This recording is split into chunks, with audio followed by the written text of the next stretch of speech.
вақте ман бори якум аз таърихи ҳаёти шумо огоҳ шудам, дарҳол ба ду чиз аҳамият додам.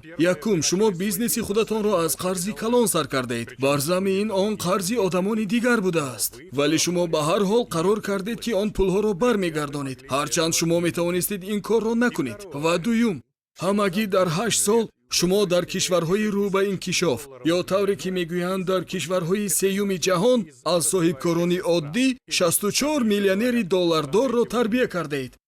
шумо метавонед ба шогирдонатон бизнеси даромаднокро ёд диҳед ва дар он ҳудуде ки номумкин ҳисобида мешавад мӯътадилии иқтисодиро ҷорӣ кунед. дар воқеъ ман ҳамеша мегӯям ки дилхоҳ маҳорату ҳунарро ёд гирифтан мумкин аст. омӯхтан, пулкор кардан ва пули зиёдеро нигоҳ доштан маҳорат аст. маҳорати тиҷорист. саид мурод ба шумо ҳамин маҳоратро меомӯзонад ва мехоҳад ки шумо онро ба даст оред. даромади шумо